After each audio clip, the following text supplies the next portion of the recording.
mon espoir. J'ai deux amours,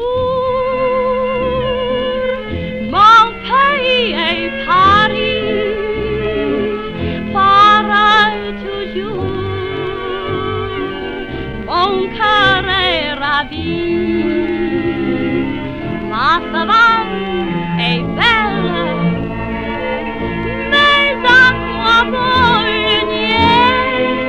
Ce qui m'ensorcelle, c'est Paris, Paris tout entier. Le voir un jour, c'est mon rêve joli. J'ai deux amours, mon pays est Paris. Quand sur la rive parfois au lointain j'aperçois un paquebot qui s'en va vers lui jetant les bras et le cœur battant de moi à mi-voix. Doucement je dis, emporte-moi. Ces deux amours, ton pays est Paris, pars toujours, ton cœur est ravi.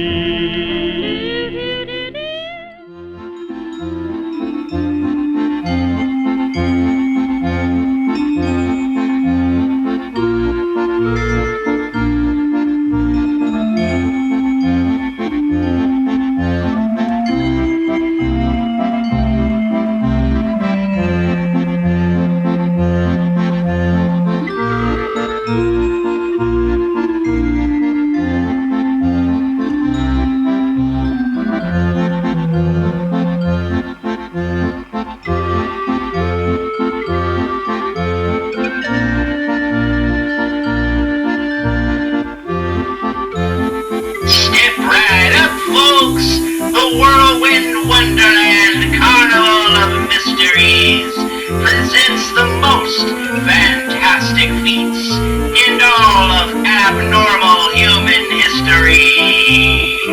We didn't lie to you folks. We told you we had living, breathing monstrosities.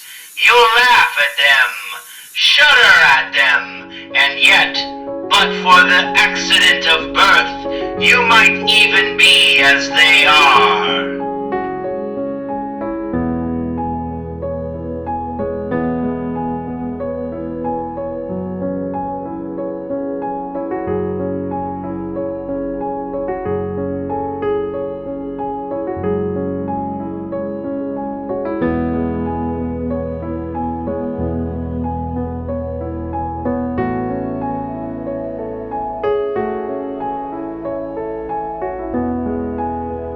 I met the Hypnotist, better known as Reinhard Vogel, many years back, near Salt Lake City, Utah, when he was a sideshow act in a vaudeville show troupe, the same one I was also traveling with in those early years. Back then, I had just come to America from my native Scotland with the rest of my French and Scottish family in tow, with nothing more than a suitcase and a pocket full of dreams. It was in that vaudeville troupe known as the Hoodoo Voodoo Guys and Gals Extravaganza that I first witnessed his power to control the minds of the people who would gravitate toward him.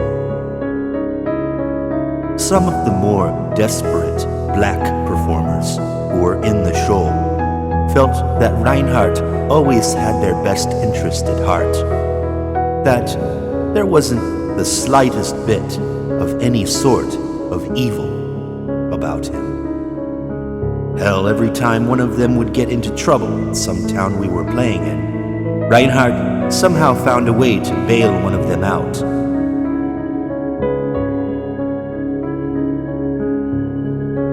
One such time was when a Zip Coon-style vaudeville performer named Buddy Watkins was accused of raping a young white girl somewhere we were performing a show at, just outside of Tulsa.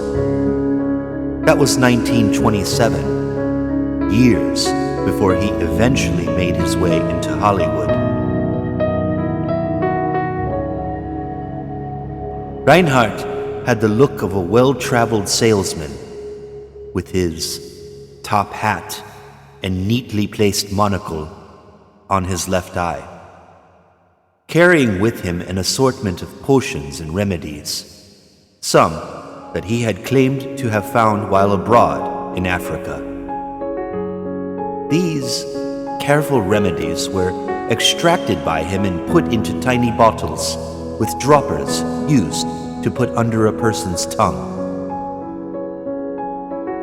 He'd sell his potions and various remedies along with his nightly sideshow act, where it was said that he was known to be able to conjure the dead, while the participant was in a deep state of hypnosis. Vogel also had served in World War I in some capacity, but his role in that was a bit unclear.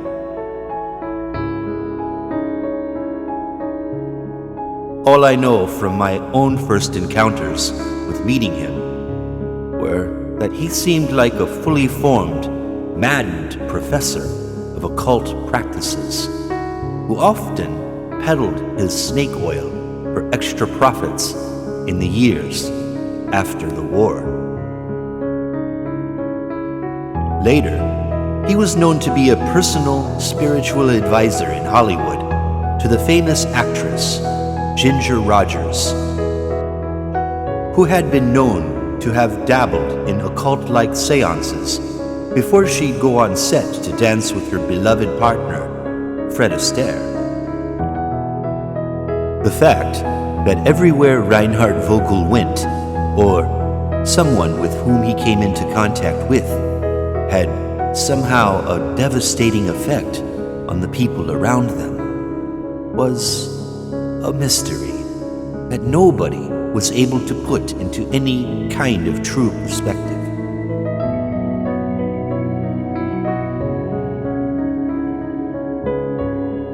His shadowy presence in the vaudeville show circuit only lasted several years before so many of the people who owed him money from bailing them out of bad situations had unexpectedly died horrible and sudden deaths, or of his brush with Hollywood royalty, which ended in tragedy in 1936, after Ginger Rogers and Fred Astaire had completed work on their then brand new picture, Swing Time.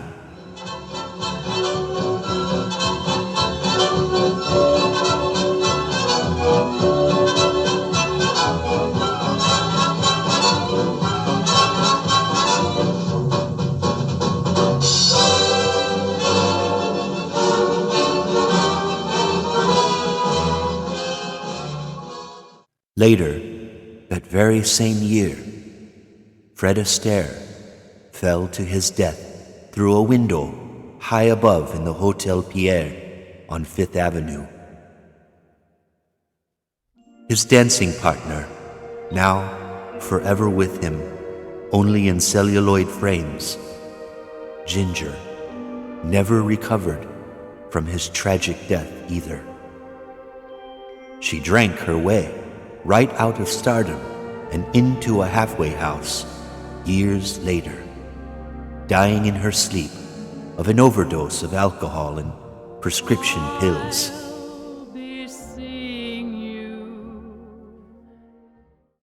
In those golden years with Fred, the hypnotist had prescribed her something, a secret remedy he liked to call the spinner.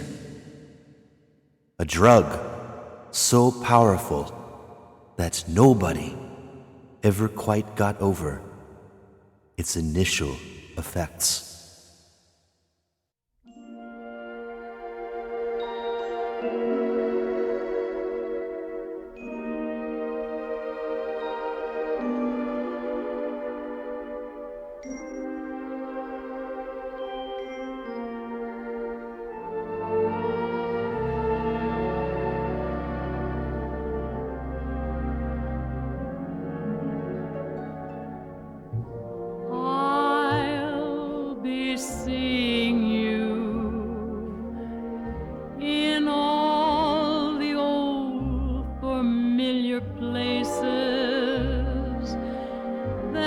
this heart of mine embraces all day through.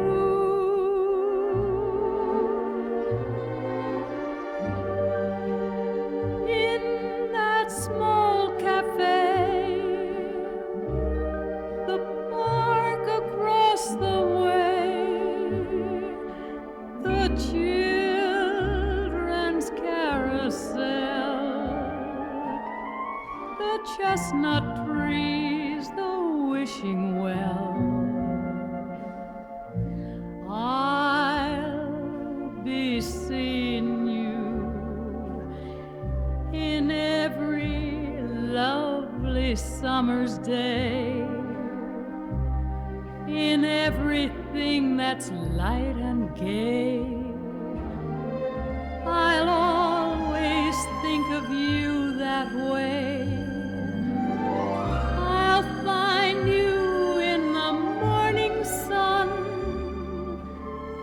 and when the night is new, I'll be looking at the moon, but I'll be seeing you.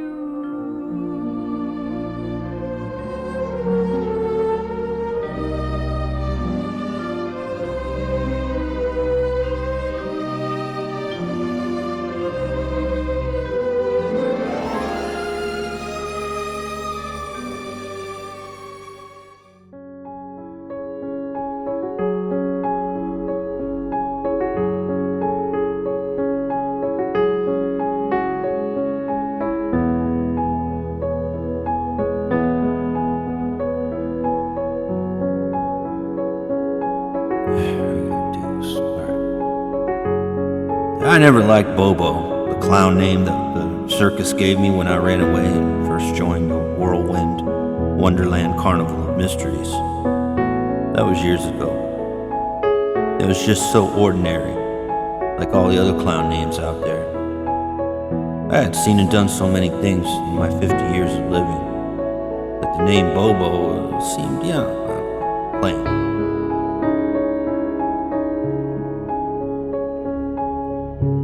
But as I recall, I wasn't the only one who felt that their namesake was kind of like a curse, as if it were given to them to eventually make their life story end up with a tragic and sad ending. Hannah Harkins, who was born with an elongated lower jaw, was abandoned by her parents at birth. They placed her neatly inside of a bassinet and left her near one of the carnival tents, just outside as dawn was approaching. One of the stagehands found her, and from that moment on, she was raised into the carnival.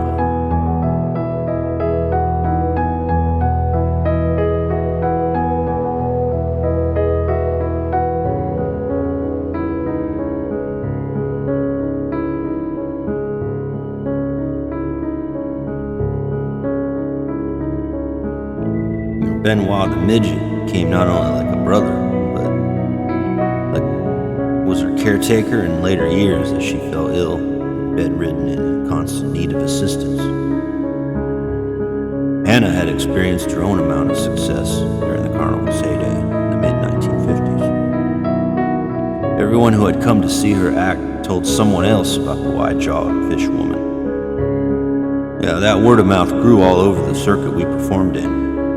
And out of an assortment of oddities and abnormalities, she had become one of the carnival's most popular.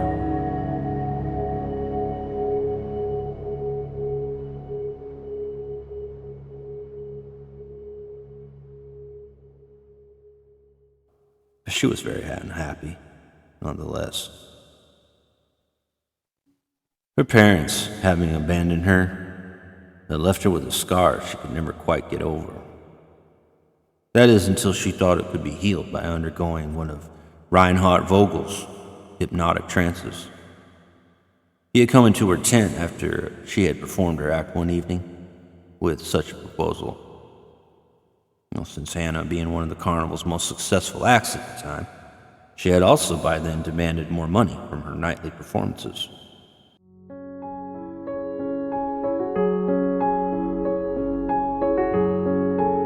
By this stage, a few years into her popularity, she had raked in quite an amazing amount of dough for a sideshow act. Reinhardt had known about her stash of wealth and wanted it for himself. To many people in our business, he was a man to be feared, someone whose very presence was that of instant dread. But to some of us, myself included, he was nothing more than a phony. A snake oil salesman who would do anything to get rich, go off and live an extravagant life away from the circus. And he didn't realize, not all sideshow freaks are like those pinheads. Is that good? Right.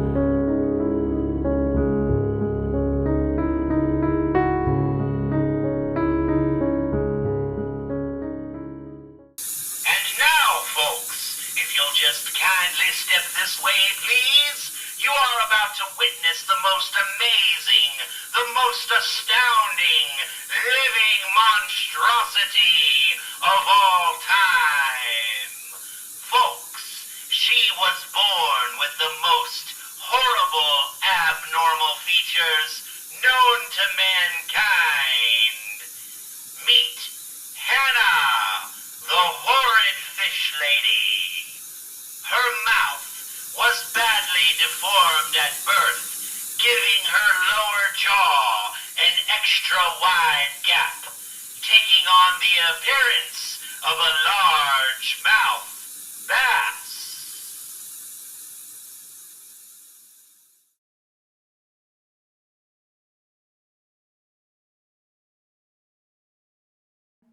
It's so dark in here. Where am I?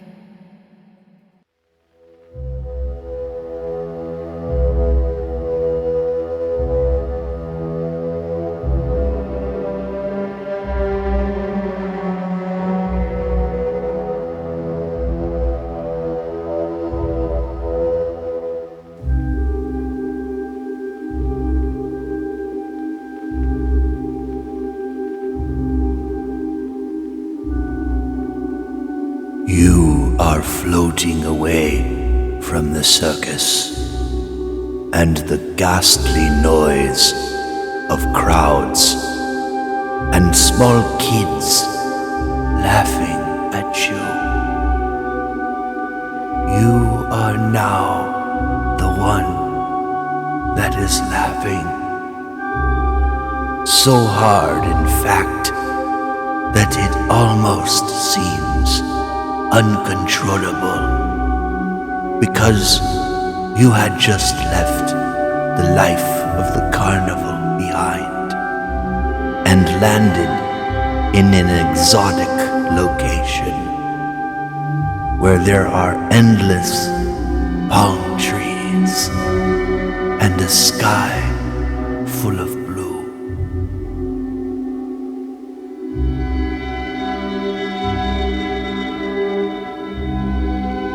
Matching the clear waters below.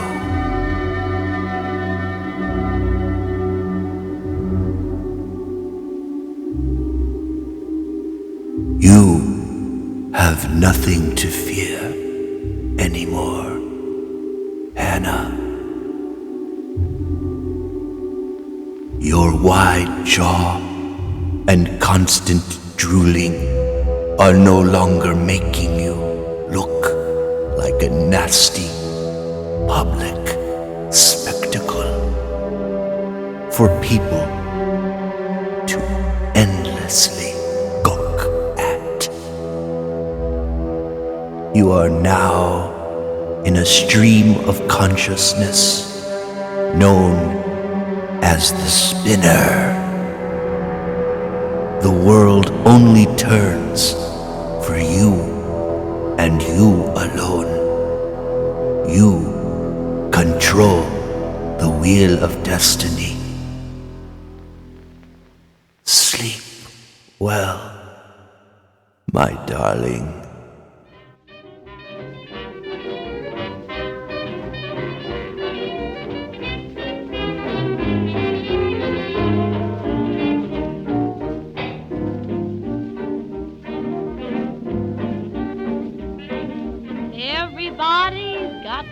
somebody they love to brag about, but they should see my somebody before they start to shout. Put them all together, they may look pretty fine, and just ask me whether I'd trade that man of mine. He can't dance, but in the real romance, he's the last word. Seldom talks, but in the midnight walk, he's the last word. He may be meek and quiet when there's a crowd about, but he's a red-hot riot when all the folks go out. Can't recite, but hold him tight. He's the last word. He starts slow when he starts to go, for he's the last word. Girls meet him in open air. They don't know how or learn to care. They should catch him in an easy chair, because he's the last word.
I used to perform many illusions in my nightly show, but none was more popular than the one where I'd have an assistant, whose name was Zelda.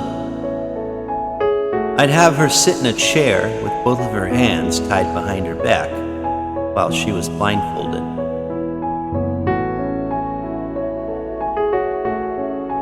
Then at some point, two fake prosthetic arms would extend outward as a curtain was pulled over her entire body. Griffin, who was another assistant hidden under the floorboard, would manipulate all of the costume changes and prosthetics for Zelda's nightly routine.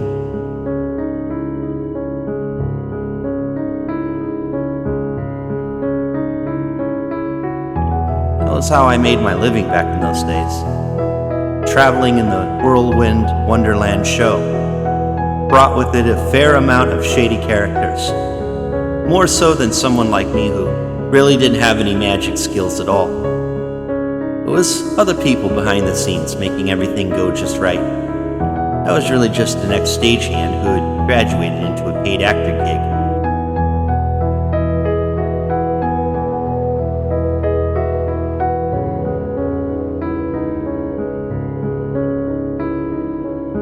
Yeah, but there were a lot of shady folks in the carnival, you know? The ex-convicts who'd need a job and had no other choice but to work for under-the-table money. And then you had people like the Browning twins, a husband and wife trapeze act. They billed themselves as twins, but that was mostly because of the other sideshow freaks. You know, they had some kind of catchy tagline to draw in spectators. From what I remember of the Browning twins act, the husband no longer did any trapeze work, since he suffered a dancing injury back in the old vaudeville days.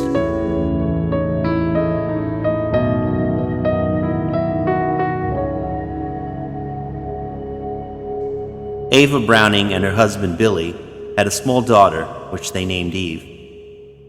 I remember them being such a nice couple, nothing like many of the various crooks and predators that inhabited the rest of our traveling show circuit. Ava was always a graceful and stunning trapeze performer to watch, and that's why it made it all the more terrifying when both her and her husband Billy were found dead one night after the nightly circus shows.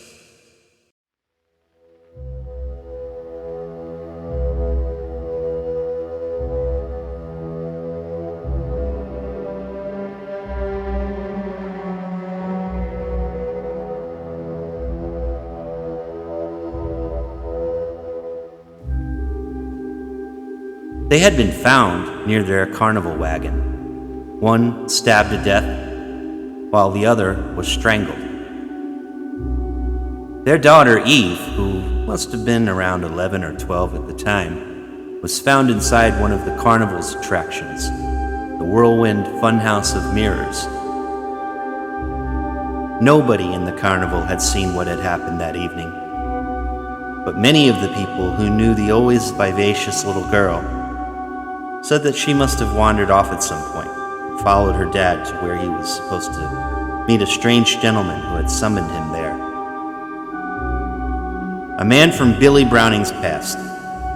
Many of the performers mentioned this strange gentleman as a man who once traveled with the Whirlwind Wonderland show.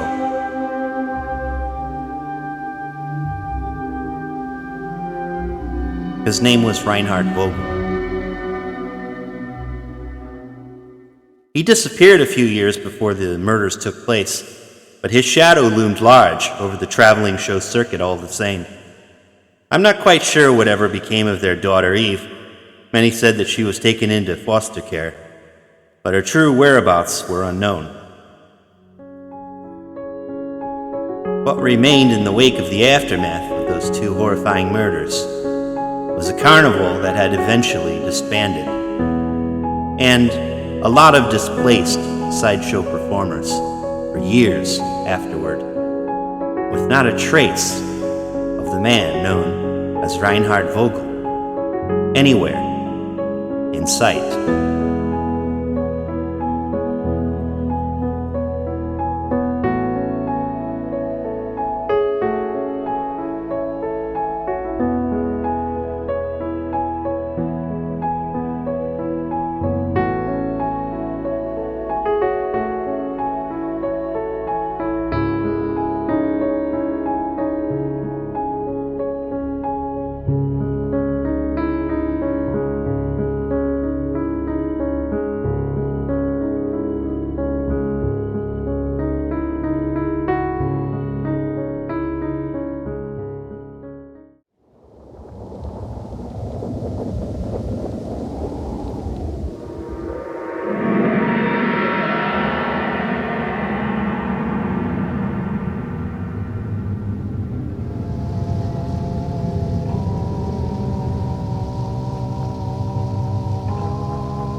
Drifting along a sandy beach, all alone in an exotic location. Perhaps it is somewhere down in Fort Lauderdale, Florida. The perfect getaway.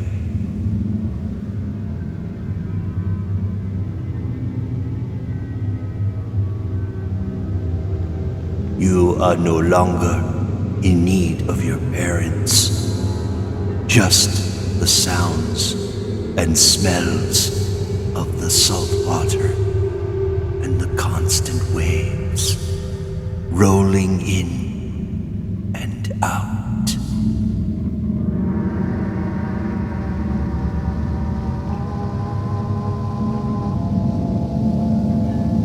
You reach down to collect a series of seashells, the tiny ones called coquina shells that look like a butterfly when they are fully spread open.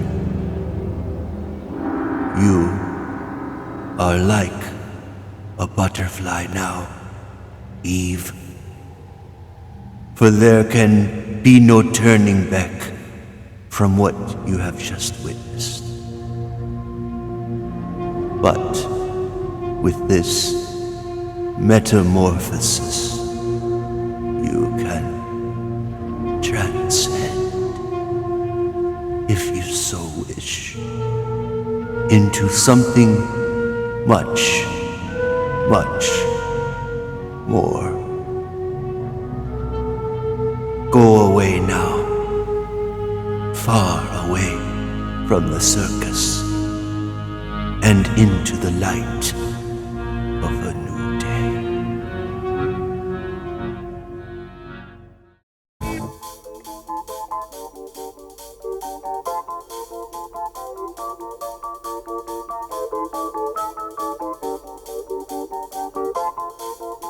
Blinded by the light, wrapped up like a douche, another runner in the night.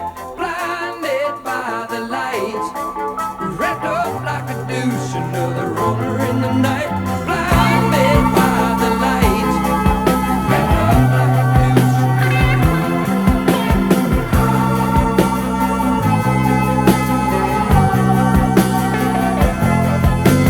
Madman drums, runners, Indians in the summer with the teenage diplomat. In the dumps with the mumps as the adolescent pumps his way into his hat.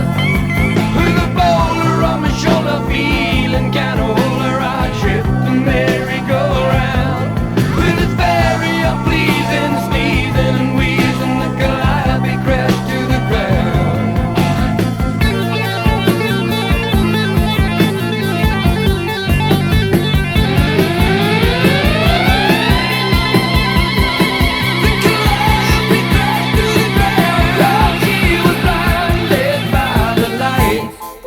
Wrapped up like a douche, another runner in the night. Blinded by the light. Wrapped up like a douche, another runner in the night. Blinded by the light. Wrapped up like a douche, another runner in the night. Blinded by the light. Wrapped up like a douche, another runner. Some silicone sister with a manager, mister, told me I got what it takes. She said I'll turn you on sun into something strong, playing a song with a funky break. And go-kart Mozart was checking out the weather chart to see if it was safe outside. And little early birdie came by in his curly-whirly and asked me if I needed a ride.